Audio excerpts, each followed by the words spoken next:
ओम नमः शिवाय।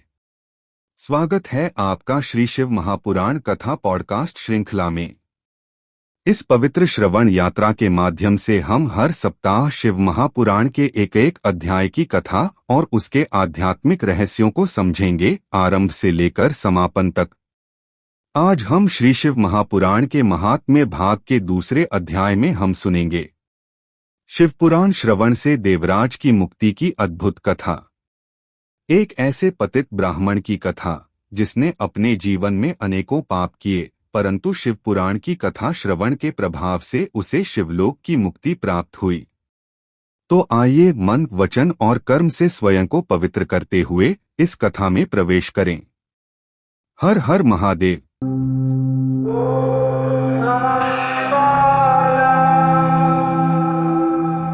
नमस्कार और आज के इस विश्लेषण में आपका स्वागत है। नमस्कार। बेहद रोचक और कह सकते हैं विचारोत्तेजक अंश पर गौर कर रहे हैं जी। ये शिव पुराण की महिमा मतलब उसके महात्म्य का वर्णन करता है। हाँ। और एक ऐसी कहानी है इसमें जो सच में सुनने वाले को चौंका सकती है। बिल्कुल, कि कैसे सिर्फ शिव पुराण सुनने मात्र से एक अत्यंत जिसे कहते हैं गिरे हुए व्यक्ति को भी परम मुक्ति मिल सकती है। हाँ, ये कहानी वाकई नाटकीय है। सही। और ये प्राचीन भारतीय परंपरा में पवित्र ग्रंथों के श्रवण मतलब सुनने को जो असाधारण शक्ति दी गई है उसको रेखांकित करती है। तो आज हमारा उद्देश्य क्या है? इस कहानी के पहलुओं को समझना। हाँ, हमारा उद्देश्य है इस कथा के विभिन्न पहलुओं को समझना, देवराज के चरित्र का पतन देखना, फिर उसका उत्थान, और ये भी कि सुनने मात्र से मुक्ति का जो ये दावा है। बिल्कुल, ये हमें कर्म, कृपा और ज्ञान के बारे में क्या सोचने पर मजबूर करता है, इसका विश्लेषण करना। ठीक है, तो चलिए इस कथा की परतों को खोलते हैं। स्रोत के अनुसार ये बात नैमिषारण्य में हो रही है। जी, नैमिषारण्य में, जहाँ शौनक आदि ऋषि बैठे हैं। और वो सूत जी से, जो पुराणों के ज्ञाता हैं, एक प्रश्न पूछते हैं। हाँ, और प्रश्न आज भी बहुत प्रासंगिक लगता है। क्या पूछते हैं वो पूछते हैं कि इस घोर कलयुग में जब अधर्म इतना बढ़ गया है, तब शिवपुराण की कथा सुनने से किस किस प्रकार के पापी शुद्ध हो सकते हैं। अच्छा, तो मतलब वो एक तरह से उम्मीद की किरण तलाश रहे हैं कलयुग के लिए। बिल्कुल, ये कलयुग के संदर्भ में गहरा सवाल है, जिसे अक्सर नैतिक गिरावट का युग मानते हैं ना। हाँ। तो शौनक ऋषि जानना चाहते हैं कि क्या ऐसे अंधकारमय समय में भी शुद्धि और उद्धार का कोई निश्चित मार्ग है। और सूत जी का उत्तर, वो क्या कहते हैं? सूत जी का उत्तर बहुत ही कह सकते हैं आशावादी और व्यापक है। अच्छा। वो कहते हैं कि शिव पुराण की कथा सुनना ये केवल कोई कहानी सुनना या मनोरंजन नहीं है। तो फिर क्या है? ये अपने आप में ज्ञान यज्ञ है। ज्ञान यज्ञ, ये शब्द अपने आप में भारी है। यज्ञ तो हम अग्नि और आहुति से जोड़ते हैं। हाँ, पर यहाँ सुनने की क्रिया को ही यज्ञ का दर्जा दिया जा रहा है। इसका क्या मतलब हुआ? इसका निहितार्थ क्या है? इसका गहरा निहितार्थ है। देखिए, पारंपरिक यज्ञों में हम बाहरी चीजें डालते हैं, जैसे घी, समिधा जी। लेकिन ज्ञान यज्ञ में व्यक्ति अपने मन और इंद्रियों को एकाग्र करता है, ज्ञान की बातों को ग्रहण करता है। तो ये एक तरह का आंतरिक यज्ञ हुआ। हाँ, बिल्कुल, एक आंतरिक यज्ञ जिसमें ज्ञान का सुनना ही आहुति बन जाता है। अच्छा, और इसका फल? सूत जी कहते हैं कि इस यज्ञ का फल भी दोहरा है। ये सांसारिक सुख समृद्धि यानी भुक्ति भी देता है, और आध्यात्मिक परम गति यानी मोक्ष, मुक्ति भी, यानी लौकिक और पारलौकिक दोनों स्तरों पर फायदा। जी हाँ। और शायद सबसे महत्वपूर्ण बात जो वो कहते हैं, क्या? कि ये सभी पापों का नाश करने वाला है। सभी पापों का? हाँ, और भगवान शिव को प्रसन्न करने वाला। शिव की प्रसन्नता यहाँ केंद्र में है।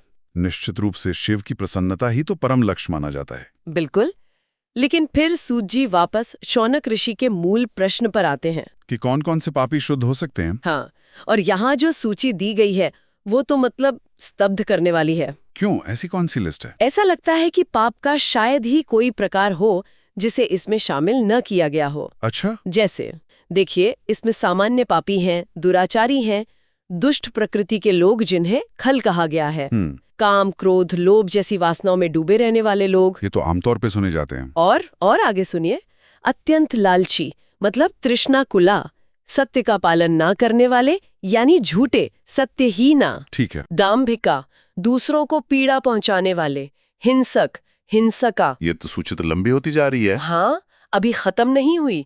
इसमें वो लोग भी शामिल हैं जो अपने वर्ण और आश्रम के धर्म का पालन नहीं करते। अच्छा, दूसरों से जलने वाले, ईर्ष्या करने वाले, मत्सरान्विता, छल कपट करने वाले, छलच्छद्म करा, क्रूर स्वभाव वाले, क्रूराहा, और जिनमें दया का अंश मात्र भी नहीं है, सुनिर्दयाहा। बाप रे, और भी है? हाँ, और भी गंभीर पापों का उल्लेख है, जैसे जो ब्राह्मणों का धन हड़प कर जीते हैं, ब्रह्मस्व पुष्टाहा, व्यभिचार में लिप्त रहने वाले, व्यभिचार रक्ता, जो लगातार पाप कर्मों में ही लगे रहते हैं, सदा पापरता। ठीक है। धूर्त और मक्कार, शठा, जिनके इरादे हमेशा बुरे होते हैं, दुराशाया, मलिन चरित्र वाले, मलिना, जिनकी बुद्धि भ्रष्ट हो चुकी है, दुर्धियो, जिनका मन कभी शांत नहीं रहता, अशांता। और यहाँ तक कि जो देवताओं के नाम पर रखी संपत्ति या धन का दुरुपयोग करते हैं या उसे हड़प लेते हैं, देवता द्रव्य भोजिनः। बाप रे, ये तो मानव द्वारा किए जा सकने वाले लगभग हर नैतिक, सामाजिक, धार्मिक अपराध को समेट लेती है। बिल्कुल। इसका सीधा मतलब तो ये हुआ कि इस कथा के अनुसार शुद्धि और मुक्ति का दरवाजा लगभग हर किसी के लिए खुला है, चाहे पाप कितने भी भयानक क्यों ना हो। हाँ, मतलब संदेश बहुत स्पष्ट और शक्तिशाली है कि कलयुग के दोषों के बावजूद इस ज्ञान यज्ञ यानी शिव पुराण के सुनने से अत्यंत पापी व्यक्ति भी शुद्ध हो सकता है। ये तो कलयुग के लिए एक बहुत बड़ा आश्वासन है। बिल्कुल। ये सुनने वाले के मन में आशा जगाता है, खासकर अगर कोई अपने अतीत के कर्मों के बोझ से दबा हुआ महसूस कर रहा हो। हाँ। ये एक तरह से कह सकते हैं शुद्धि का लोकतंत्रीकरण है, जो कर्मकांड या जटिल तपस्या पर नहीं बल्कि सुनने की सरल क्रिया पर आधारित है। और अपनी इस बात को साबित करने के लिए सूत जी एक उदाहरण देते हैं। हाँ, वो एक प्राचीन दृष्टांत, एक इतिहास सुनाते हैं, जैसा पाठ में कहा गया है। किसका? ये कहानी है किरात नगर के एक ब्राह्मण देवराज की। ये उदाहरण इस सिद्धांत को बिल्कुल जीवंत कर देता है। देवराज। तो ये उदाहरण कैसे दिखाता है कि सुनने का प्रभाव चमत्कारी है? हाँ, देखिए, पाठ बताता है कि देवराज जन्म से ब्राह्मण तो था, पर उसमें ज्ञान का बिल्कुल अभाव था, ज्ञान दुर्बल। अच्छा। वो अत्यंत निर्धन था, दरिद्र, और सबसे बड़ी बात, वो वेदों में बताए गए धर्म के मार्ग से पूरी तरह भटक चुका था। वेद धर्म परांगमुख। तो वो अपना जीवन कैसे चलाता था? ब्राह्मण होके भी उसने क्या रास्ता चुना? पाठ कहता है कि वो रस विक्रेता बन गया था, मतलब संभवतः मदिरा या ऐसे कुछ वर्जित रसों का व्यापार करता था। ओह।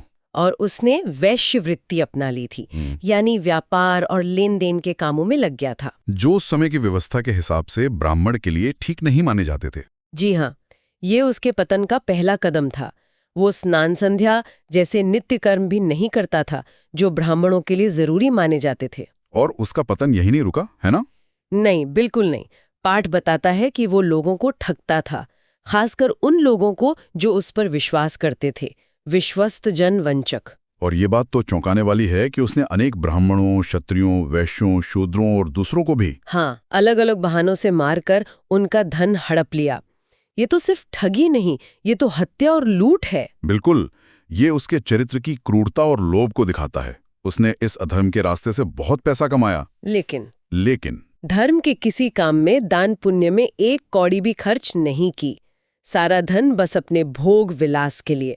फिर उसके जीवन में एक और मोड़ आता है, जब उसकी मुलाकात शोभावती नाम की एक वेश्या से होती है। हाँ, पाठ कहता है कि वो एक तालाब पर उसे देखता है और उस पर पूरी तरह आसक्त हो जाता है। और वो वेश्या शोभावती भी देवराज को धनी समझकर उसमें रुचि लेने लगती है, और जल्दी ही वो पति पत्नी की तरह साथ रहने लगते हैं। मतलब पूरी तरह भोग विलास में डूब गए। जी हाँ, उठना बैठना, खाना पीना, खेलना कूदना, सब साथ। उनका जीवन पूरी तरह भोग में डूब गया। उसके अपने परिवार का क्या हुआ? माता पिता, पत्नी, क्या उन्होंने उसे रोका नहीं? पाठ में उल्लेख है कि उसके बूढ़े माता पिता और उसकी धर्म पत्नी उसे इस गलत रास्ते पर जाने से बार बार रोकते हैं, उसे समझाने की कोशिश करते हैं। लेकिन देवराज पाप के नशे में इतना चूर था कि उसने उनकी एक न सुनी।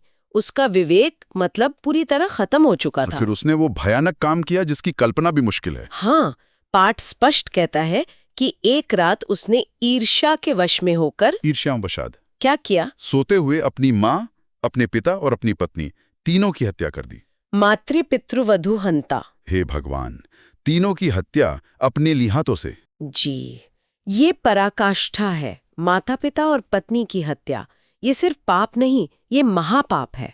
और क्यों किया उसने ऐसा? केवल इसलिए कि वो उनका सारा धन लेकर अपनी वेश्या प्रेमिका शोभावती को दे सके, क्योंकि उसका मन पूरी तरह उसी में लगा हुआ था, कामी तद्गत मानसः। ये दिखाता है कि वासना उसे किस हद तक नीचे गिरा चुकी थी। बिल्कुल।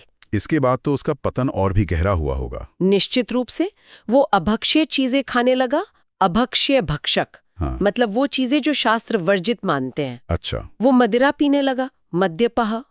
और यहाँ तक कि वो उस वेश्या के साथ एक ही बर्तन में बैठकर उसका जूठा खाना खाने लगा। तो मतलब ब्राह्मण वाले सारे आचार विचार खत्म, पूरी तरह से खत्म। पाठ उसे साफ साफ ब्राह्मणाधम कहता है, यानी ब्राह्मणों में सबसे नीच, अधम। तो अब मूल प्रश्न पर आते हैं। ऐसे महापापी ब्राह्मणाधम का उद्धार कैसे हुआ? यही कहानी में वो अविश्वसनीय मोड़ आता है ना? हाँ बिल्कुल। ढूंढते फिरते, किसी खास इरादे से नहीं, बल्कि संयोगवश दैव योगेन। कहाँ पहुंचता है वो? देवराज प्रतिष्ठानपुर पहुंच जाता है, जिसे आज प्रयागराज के पास झूसी मानते हैं। अच्छा, प्रयाग के पास। हाँ, गंगा के तट पर। वहां उसकी नजर एक शिवालय पर पड़ती है, जहां बहुत से साधु संत जमा थे। वो वहीं रुक जाता है। हाँ, शायद थक गया हो या यूं ही वो इस शिवालय में रुक जाता है। लेकिन दुर्भाग्य से वहां उसे तेज बुखार आ घेरता है, ज्वर। और यहीं उसकी इस लाचारी और पीड़ा की हालत में वो निर्णायक घटना घटती है। जी हाँ, वो बुखार से पीड़ित है, होश और बेहोशी के बीच झूल रहा है, शिवालय में पड़ा है। और उसी समय वहां एक विद्वान ब्राह्मण शिव पुराण की कथा कह रहे थे। अच्छा। और देवराज बिना किसी कोशिश के, बिना किसी इच्छा के, सिर्फ इसलिए कि वो वहीं पड़ा था, लगातार उस शिव पुराण की कथा को सुनता रहता है। शुश्राव सततम शैवीम कथाम। ये बिंदु बहुत महत्वपूर्ण है, जैसा आपने पहले कहा था। हाँ, अत्यंत महत्वपूर्ण। पाठ में कहीं ये नहीं लिखा कि देवराज ने पश्चाताप से सुना या भक्ति भाव से सुना या मोक्ष की इच्छा से सुना। वो तो बस बीमार पड़ा था। हाँ, वो तो बस बीमार और लाचार पड़ा था और कथा के शब्द उसके कानों में पड़ रहे थे। ये श्रवण मात्र की स्थिति है, सिर्फ सुनना, बिना किसी सक्रिय मानसिक या भावनात्मक भागीदारी के। और ऐसा 1-2 दिन नहीं, पूरे 1 महीने तक ऐसा चलता रहा। 1 महीने तक वो बुखार में तपता रहा और अनजाने में शिव पुराण सुनता रहा। जी हाँ। और फिर 1 महीने के बाद उसी बुखार की हालत में देवराज की मृत्यु हो जाती है। अब उसके जीवन भर के कर्म देखें तो परिणाम तो स्वाभाविक लगता है। यमदूत आए होंगे। बिल्कुल। यमराज के भयानक दूत यमभट्ट आते हैं, अपने पाशों में उसे झगड़ते हैं और बलपूर्वक घसीटते हुए यमपुरी की ओर ले जाते हैं। उसके पापों का हिसाब चुकाने का समय आ गया था। लेकिन तभी कहानी में वो अद्भुत नाटकीय मोड़ आता है जिसने इस कथा को इतना प्रसिद्ध कर दिया। हाँ, जैसे ही यमदूत उसे यमलोक के दरवाजे तक ले जा रहे होते, अचानक कैलाश पर्वत से भगवान शिव के गण वहां प्रकट होते हैं। शिव के गण? उनका वर्णन कैसा है? उनका वर्णन भी उनके स्वामी शिव जैसा ही तेजस्वी है। वो कपूर जैसे सफेद रंग के हैं, शुश्रा। अच्छा। उनके हाथों में चमकते हुए त्रिशूल है, त्रिशूलांचित पाणयः। उनके पूरे शरीर पर पवित्र भस्म लगी है, भस्म भासित सर्वांगा। और उन्होंने गले और भुजाओं में रुद्राक्ष की मालाएं पहनी है, रुद्राक्षांचित विग्रहा। वे बहुत तेजोमय और भयंकर दिख रहे हैं। और वे आते ही क्या करते हैं? वे आते ही बड़े क्रोध में यमदूतों पर टूट पड़ते हैं, उन्हें मारते पीटते हैं, धमकाते हैं। और शिवराज को? और देवराज को बलपूर्वक उनके पाशों से छुड़ा लेते हैं। यमदूत बेचारे असहाय होकर देखते रह जाते हैं। फिर क्या होता है? फिर वो शिवगण देवराज की आत्मा को एक बहुत सुंदर दिव्य विमान में बैठाते हैं। विमान में? हाँ, दिव्य विमान में। और उसे लेकर सीधे कैलाश पर्वत की ओर उड़ चलते हैं। ये सब इतनी तेजी से होता है कि यमपुरी में हड़कंप मच जाता है। इस शोरगुल और अप्रत्याशित घटना को देख के यमराज, हाँ, स्वयं धर्मराज यानी यमराज अपने महल से बाहर आते हैं। वे देखते हैं कि शिव के गण एक आत्मा को लेकर जा रहे हैं। तो यमराज क्या करते हैं? जब यमराज शिव गणों के उस रुद्र जैसे तेजोमय रूप को देखते हैं तो वे तुरंत समझ जाते हैं कि ये कौन है। वो तो धर्म के ज्ञाता हैं। हाँ, धर्मज्ञ हैं और शिव की महिमा जानते हैं। वे भय और सम्मान के साथ आगे बढ़कर उन शिव गणों का विधि पूर्वक पूजन करते हैं। क्या यमराज उनसे पूछते नहीं कि भाई इस पापी को क्यों ले जा रहे हो? इसका तो हिसाब होना था। यहाँ पाठ एक रोचक बात कहता है। यमराज अपनी ज्ञान दृष्टि से ज्ञानेन चक्षुषा सारा मामला जान लेते हैं। क्या जान लेते हैं? कि देवराज ने मरने से पहले 1 महीने तक शिवालय में शिव पुराण कथा सुनी थी। वे समझ जाते हैं कि इसी सुनने के पुण्य से उससे ये गति मिली है। अच्छा। लेकिन शिव गणों के प्रचंड तेज और शायद शिव के प्रति सम्मान और डर के कारण वे उनसे कोई सवाल नहीं करते, कोई बहस नहीं करते। फिर शिवगण क्या करते हैं? इसके बाद शिवगण यमराज से पूजित होकर देवराज को लेकर कैलाश पर्वत पहुंचते हैं। और वहां वे उसे करुणा के सागर भगवान सांब शिव यानी शिव और पार्वती के चरणों में सौंप देते हैं। देवराज को शिव के धाम में जगह मिल जाती है। कथा का अंत तो हो गया, पर इसका सार सूत जी क्या निष्कर्ष बताते हैं? हाँ, कथा का अंत यही होता है, लेकिन सूत ये इसका सार बिल्कुल स्पष्ट शब्दों में बताते हैं, जो इस पूरे आख्यान का कह सकते हैं केंद्रीय संदेश है। हाँ, वो श्लोक बहुत प्रसिद्ध है ना, धन्या शिव पुराणस्य कथा परम पावनी यस्य स्वर्ण मात्रेण पापियानपि मुक्ति भाग। बिल्कुल, यानी शिव पुराण की ये परम पवित्र कथा धन्य है, जिसके सुनने मात्र से महापापी भी मुक्ति का अधिकारी हो जाता है। फिर से वही शब्द श्रवण मात्रेण, सुनने मात्र से, इसी पर जोर है। ये शब्द इस कथा का मर्म है।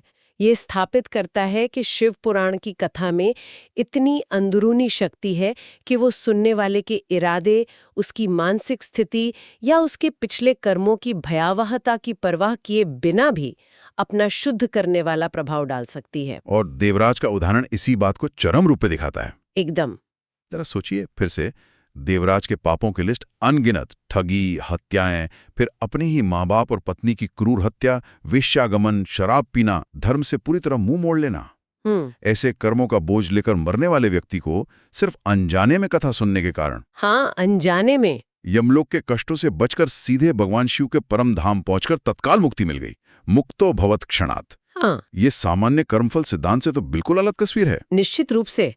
ज्ञान और परिवर्तन में रुचि रखने वालों के लिए ये कथा पवित्र शब्दों और ध्वनि, मतलब शब्द ब्रह्म की शक्ति में एक गहरे, लगभग जादुई विश्वास को दर्शाती है। हाँ, ये बताती है कि कैसे सिर्फ सुनने की क्रिया बाहरी परिस्थितियों और सुनने वाले की आंतरिक स्थिति के बावजूद शुद्धि और मुक्ति का एक अप्रत्याशित कृपा वाला रास्ता खोल सकती है। ये कर्म के सिद्धांत पर कृपा की विजय जैसा लगता है। हाँ, एक तरह से कह सकते हैं।